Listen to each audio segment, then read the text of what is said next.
ഡോബിയുടെ ഭാര്യ. ഈ കഥ ചൈനയിൽ വളരെ പ്രസിദ്ധമായൊരു കഥയാണ്. വായ്മൊഴി കഥകൾ എന്ന് പറയും. ഓരോ ഊരിലും പറഞ്ഞു പറഞ്ഞു വന്നൊരു കഥ. ചൈനയിൽ ഹാൻ രാജ്യം ഭരിച്ചിരുന്ന കാലത്ത് നടന്നൊരു കഥയാണിത്. അന്ന് ഡോബി എന്നു പേരുള്ളൊരാളുണ്ടായിരുന്നു. നല്ല വിദ്യാഭ്യാസമുള്ളവൻ. പ്രായം ഒരു 40-നടുത്ത് കാണും. പക്ഷെ ഇനിയും കല്യാണം കഴിക്കാൻ സാധിച്ചിരുന്നില്ല. അക്കാര്യം ഓർക്കുമ്പോൾ അവന് ദുഃഖം തോന്നുമായിരുന്നു.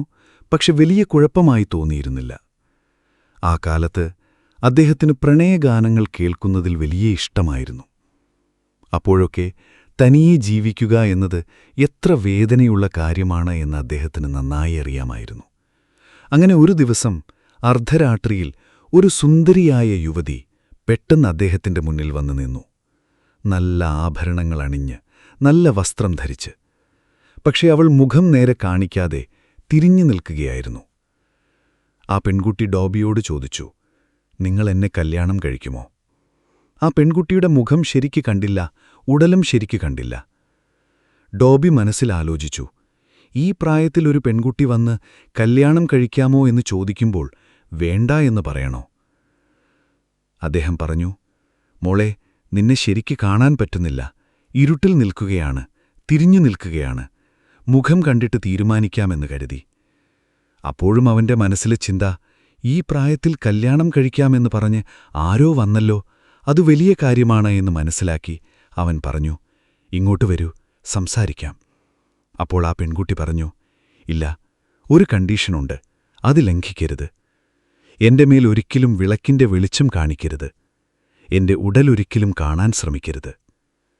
ഈ കണ്ടീഷൻ ആദ്യത്തെ 3 വർഷം മാത്രം. അതിനുശേഷം നിങ്ങൾക്ക് കാണാം." ഡോബി സമ്മതിച്ചു. അങ്ങനെ അവർ രണ്ടാളും കല്യാണം കഴിച്ചു. ഒരാൺകുഞ്ഞും ജനിച്ചു. കുഞ്ഞു ജനിച്ച് 2 വർഷം കഴിഞ്ഞ് ഡോബിക്ക് ഭാര്യയെ കാണണമെന്ന് വലിയ ആഗ്രഹമായി. അങ്ങനെ ഒരു രാത്രി ഭാര്യ ഉറങ്ങിക്കഴിഞ്ഞ് ഡോബി ഒരു മെഴുകുതിരി കൊണ്ടുവന്നു. ഭാര്യയുടെ ഉടൽ കണ്ടു. കണ്ടപ്പോൾ ഞെട്ടി. അരക്കെട്ടിന് മുകളിൽ ഒരു സുന്ദരിയായ പെൺകുട്ടിയുടെ ഉടൽ. പക്ഷേ അരക്കെട്ടിന് താഴെ വെറും അസ്ഥികൂടം മാത്രം. അത് കണ്ട് ഡോബി ഞെട്ടി നിൽക്കുമ്പോൾ ഭാര്യ കണ്ണു തുറന്നു. എന്തിനാണിത് ചെയ്തത്? 1 വർഷം കൂടി ക്ഷമിക്കാൻ പറ്റിയില്ലേ? അങ്ങനെ ഇരുന്നിരുന്നെങ്കിൽ അരക്കെട്ടിന് താഴെ കൂടി ഉടൽ വളർന്ന് ഞാനൊരു പൂർണ്ണ സ്ത്രീയാകുമായിരുന്നു. ഇനി അതൊന്നും നടക്കില്ല. ഡോബി ക്ഷമ ചോദിച്ചു. അവന്റെ ആഗ്രഹം കൊണ്ട് ചെയ്തു പോയതാണ്, ക്ഷമിക്കണം. പക്ഷേ ആ പെൺകുട്ടി പറഞ്ഞു, "ഇല്ല, ഇത് ക്ഷമിക്കാൻ പറ്റില്ല. നമ്മളിനി വേർപിരിയണം.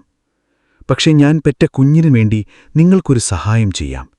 എന്റെ കൂടെ വരൂ" എന്ന് പറഞ്ഞുകൊണ്ട് അവൾ അദ്ദേഹത്തെ ഒരു വലിയ മാളികയിലേക്ക് കൊണ്ടുപോയി. മുത്തുകൾ കൊണ്ട് അലങ്കരിച്ച ഒരു വിലപിടിച്ച ഗൗൺ എടുത്തു കൊടുത്തു. "ഇത് വെച്ചോ. ഇത് വിറ്റ പണം കൊണ്ട് നിങ്ങൾ രണ്ടാളും ജീവിക്കൂ." അതിനുശേഷം ഡോബി ധരിച്ചിരുന്ന കുപ്പായത്തിന്റെ ഒരു കൈക്കൊഞ്ച പറിച്ചെടുത്തുകൊണ്ട് അവൾ മറഞ്ഞുപോയി. ഡോബി ആ ഗൗൺ കടയിൽ കൊണ്ടുപോയി. അത് വാങ്ങാൻ ഒരിടത്തരം ഭൂവുടമ ആളെ അയച്ചിരുന്നു.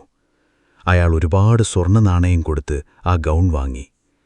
ആ ഭൂവുടമ വാങ് എന്നു പേരുള്ളൊരു ചെറിയ രാജ്യാധിപനായിരുന്നു. ഗൗൺ കൊണ്ടു ചെന്നു കൊടുക്കുമ്പോൾ വാങ് ഞെട്ടി. ഇത് തന്റെ മകളുടെ ഗൗണാണ്. അവൾ മരിച്ചപ്പോൾ ഇതിട്ടാണ് അവളെ അടക്കിയത്. ഒരുപക്ഷെ ഇത് വിറ്റവൻ ശ്മശാനം കുഴിച്ച് കൊള്ളയടിക്കുന്ന ഒരു ദുഷ്ടനായിരിക്കും. പോയി പിടിക്കൂ. അങ്ങനെ ഭടന്മാർ ഡോബിയെ പിടിച്ചുകൊണ്ടുവന്ന് ചോദ്യം ചെയ്തു. ഡോബി ഉണ്ടായ കഥ മുഴുവൻ പറഞ്ഞു. പക്ഷെ വാങ് വിശ്വസിച്ചില്ല. എന്നാലും ഒന്ന് നോക്കാമെന്ന് കരുതി ശ്മശാനത്തിൽ ചെന്ന് മകളുടെ ശവകുടീരം തോണ്ടി. ഡോബിയും വാങ്ങും അവിടെ നിൽക്കുമ്പോൾ ആ ശ്മശാനം തുറന്നു. ഡോബി പറഞ്ഞ മാതിരി ആ ശരീരം ഡോബിയുടെ കുപ്പായക്കൈ കയ്യിൽ പിടിച്ചിരിക്കുകയായിരുന്നു. വാങ് ഞെട്ടി. ഇനിയും ഒരു പരീക്ഷണം കൂടിയുണ്ട്. അദ്ദേഹം ഡോബിയുടെ കുഞ്ഞിനെ കൊണ്ടുവരാൻ പറഞ്ഞു. കൊണ്ടുവന്നപ്പോഴാകട്ടെ ആ കുഞ്ഞിന്റെ മുഖം വാങ്ങിന്റെ മകളുടെ മുഖം പോലെ തന്നെയായിരുന്നു. ശ്മശാനത്തിൽ നിന്ന് ഡോബിയുടെ ഭാര്യ പുറത്തുവന്നു. ആ 2 വയസ്സുള്ള കുഞ്ഞ് ഓടിവന്ന അമ്മേ എന്ന് വിളിച്ച് ആ ഉടലിന്റെ കവിളിൽ ചുംബിച്ചു.